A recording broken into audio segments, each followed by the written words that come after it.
Good morning all of you and good morning sir. मैं अपनी सफलता का श्रेय अपने मम्मी पापा के से मम्मी पापा तो सभी के ही होते हैं और सर को और अपनी दोस्त पूजा चौधरी को देना चाहूँगी क्योंकि उन्होंने टाइम टाइम पर मुझे मोटिवेट किया क्योंकि मैं तो लास्ट टाइम पे बिल्कुल हार मान ली थी। सर को 2-3 दिन पहले ही बोल दिया था कि सर छोड़ देती हूँ, राजस्थान पीजीटी तो है ही लास्ट में ऑप्शन, इसको छोड़ ही देते हैं।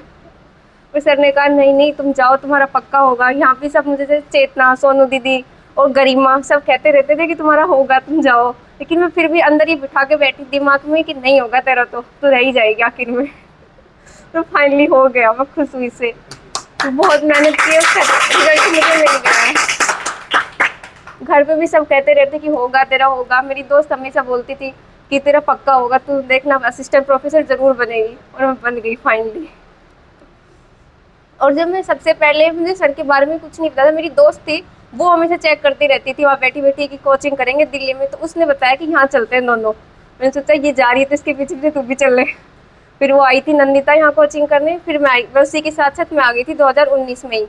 तो मैंने सर से पढ़ा तो उस टाइम ये हो गया, जैसे अभी राहुल ने कहा कि नॉलेज तो हमारे पास बहुत ज़्यादा हो जाती है लेकिन हम उसे इम्प्लीमेंट नहीं कर पाते, मेरे साथ सेम वही स्थिति थी। फिर सर ने मुझे बताया कि इस तरीके से पढ़, यहाँ से ये पढ़ना, क्योंकि मैंने तो सब कुछ ही पढ़ डाला था जो सिलेबस में नहीं था, उससे भी आगे चली गई थी। फिर सर ने बताया कि इस तरीके से पढ़, फिर मेरा जेआरएफ हुआ उसी तरीके से, फिर मैंने वही स्ट्रेटेजी इसके लिए की असिस्टेंट प्रोफेसर के लिए, फिर ये एग्जाम भी क्वालिफाई हो गया अच्छे मार्क्स से।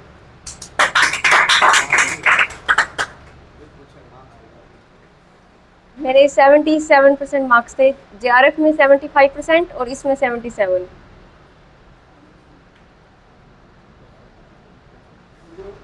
जेआरएफ से आपका जर्नी रहा है यहाँ तक, बीच क्या क्या उतार चढ़ाव हुए, सर का किस तरह का योगदान है, आरडी कैंपस से आपको क्या क्या लाभ मिले और किस तरह से आप देखते हैं?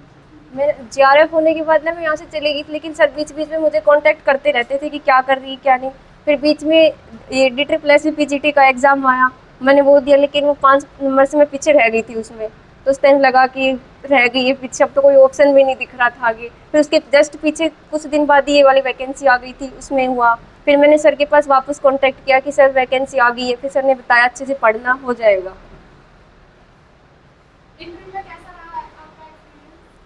इंटरव्यू में ठीक था, वैसे मुझे लग नहीं रहा कि इंटरव्यू ज़्यादा अच्छा गया था। जो भी चीज़ें यहाँ पे रिकॉर्ड करवाई गई थी या प्रैक्टिस करवाई गई थी, हाँ, उन चीज़ों को क्या लाभ मिला जब आप यहाँ पे जैसे मैं बोर्ड पे प्रैक्टिस करती थी ना, तो मुझे उसका लाभ मुझे वहाँ पे मिला। उन्होंने मुझे बोर्ड पे बिल्कुल 5 मिनट का टाइम दिया था बोर्ड पे, तो मैं वहाँ पे इसी यहाँ जो किया था ना सेम वही किया, तो मुझे उससे ठीक लगा। तो जो क्वेश्चन आंसर सेशन में यहाँ पे जो आपको मोटिवेट करने के लिए होता है, तो वहाँ पे उस मोटिवेशन का जब वो क्वेश्चन आंसर कर रहे थे या काउंटर क्वेश्चन कर रहे थे, तो उसमें आप किस तरह से उनको जवाब देते हैं? मैं वहाँ पे सही जैसे यहाँ पे दे रही थी आंसर, उसी तरीके से जा रहा था, वहाँ पे आंसर लग रहा था ठीक जा रहा है, पर वो बोर्ड मेंबर थोड़े अलग ही थे। सर की जो अध्यापन प्रक्रिया है उससे आप क्या चाहोगे? जैसे आप भी अध्यापक बनोगे तो आप कौन से मेथड्स हैं जो सर की अपनी टीचिंग में इंक्लूड करोगे? सर का सबसे पहले तो मैं मैपिंग वाला मेथड इंक्लूड करूँगी कि सर मुझे मैपिंग सर की बहुत अच्छी लगी थी। मैं सर को बार बार कहती थी सर मुझे मैप वापस से पढ़ना है, क्योंकि मैं तो ऐसे इसी तरीके से पढ़ लिया था। मैं चाहूँगी कि जब मैं सबसे पहले क्लास में जाऊँगी तो मैं मैप को जिस तरीके सर ने करवाया था, जैसे नॉर्थ अमेरिका लिया तो उसके बाहर बाहर के सारे पॉइंट आउट करवाए, सेम उसी तरीके से करवाऊँगी। निकिता मैम, आप अपनी स्ट्रेटेजी के बारे में बताइए। आप यहाँ पे कैसे कोचिंग मतलब स्टेप बताइए अपने कुछ, क्या क्या हमें फाइनल चीज़ें आपको यहाँ तक पहुँचनी जिस तरीके से सर बताते हैं ना बिल्कुल सेम उसी तरीके से चलना है, थोड़ा इधर उधर भी नहीं होना है, क्योंकि सर ना बहुत अच्छे तरीके से करवाते हैं। और जितना सर यहाँ करवाते हैं ना, हमें बहुत पेपर में बिल्कुल एग्जैक्ट देखने को मिल जाता है, हमें बहुत ज़्यादा हेल्प होती है वहाँ पे।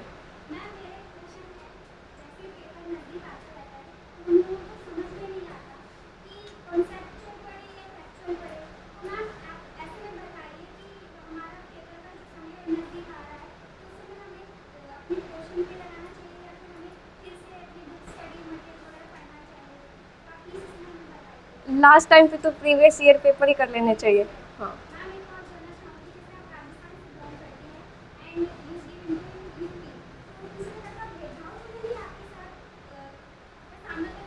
नहीं नहीं।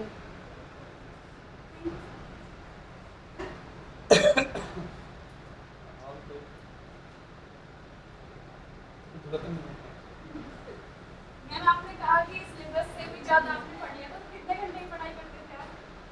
मैं 8-9 घंटे तक तो पढ़ती थी, मैं डेली पढ़ती थी, लेकिन मैं बीच में एक दिन भी नहीं छोड़ा।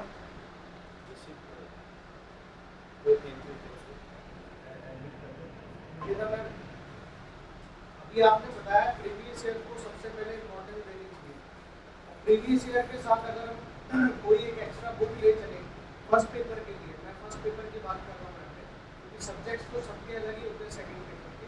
फर्स्ट पेपर के लिए मैं सबसे पहले जो तैयारी करनी चाहिए, प्रीवियस ईयर को सॉर्ट आउट करना चाहिए जितना जल्दी हो जाए। तो उसके बारे में आप थोड़ा मुझे स्ट्रेटेजिकल वे में बताएं कि अगर हम कौन से कोर पॉइंट्स ऐसे हैं, कोर एरिया, कोर सब्जेक्ट ऐसे कौन से जिनको करके कम समय में क्वालिफाई कर सकते हैं। मैंने फर्स्ट पेपर मेरा वैसे वीक ही रहा था मैथ्स की वजह से, तो मैंने फर्स्ट पेपर में पहले तो प्रीवियस ईयर किया, उसमें ज़्यादा ध्यान मैंने रिसर्च वाले पोर्शन पे दिया था, उसमें क्वेश्चन ज़्यादा आते हैं तो वहीं से किया था। अब तो सिलेबस चेंज हो गया थोड़ा उस टाइम से। और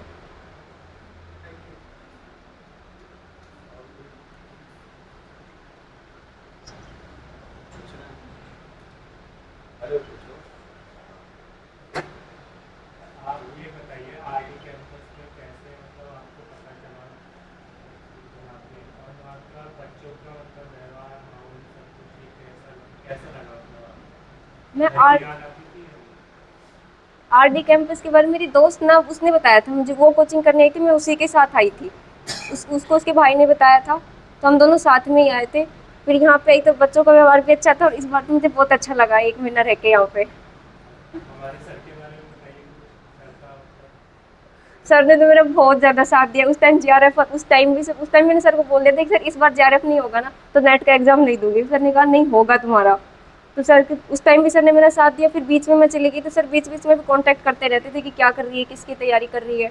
फिर मैंने बाद में रिजल्ट का तभी मैंने सर को बताया, फिर सर ने मुझे यही बुला लिया था कि यहीं आ जाए 1 महीने के लिए वापस।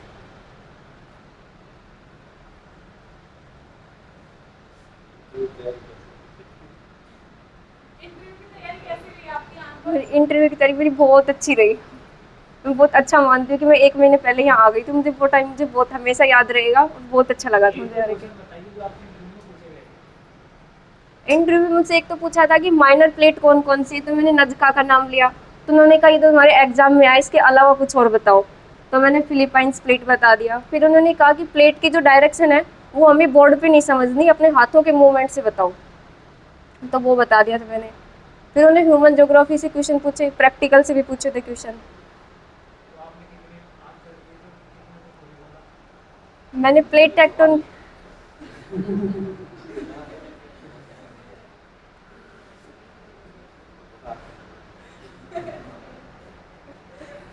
जो आने वाले जैसे हम लोग अभी का बैच है जिनका एग्जाम बहुत पास है, आप उन बच्चों को मतलब उन मित्रों को आप क्या संदेश देना चाहते हैं कि वो किस तरह से तो अपना जो कंसिस्टेंसी है उसको बनाए रखें और किन चीज़ों को ध्यान में रख करके वो सफलता तक पहुँचे। मैं ये कहूँगी कि लगातार पढ़ते रहो। सर के कांटेक्ट में, सर ने लास्ट टाइम हमें बता दिया था कि यहीं से क्वेश्चन आएगा। सर ने कुछ टॉपिक्स हमें बता दिए थे कि इनको बहुत अच्छे से करना है। तो सर लास्ट टाइम बहुत अच्छा बता देते हैं हमें एग्जाम में जाने से पहले। कुछ एग्जाम आ रहा है, एग्जाम वाला कुछ रहता है और कौन से एग्जाम में किसका फॉर्म भर रखा है और जो भरे हैं वो क्या करेंगे बच्चे नए। तो मैंने कौन कौन से फॉर्म फिल किया? मैंने वैसे UPSC का ही फॉर्म फिल नहीं किया और मैंने सारे फॉर्म फिल कर दिए। क्योंकि मैंने राजस्थान PRT का 2nd ग्रेड, 1st ग्रेड और हरियाणा का, हिमाचल प्रदेश कमीशन का, उत्तर प्रदेश के तो मैंने सारे एग्ज़ाम दे दिए थे। बस उन सब की तैयारी की है। अभी हिमाचल प्रदेश का एग्ज़ाम है, वो आएगा अभी आगे। और किसी कोई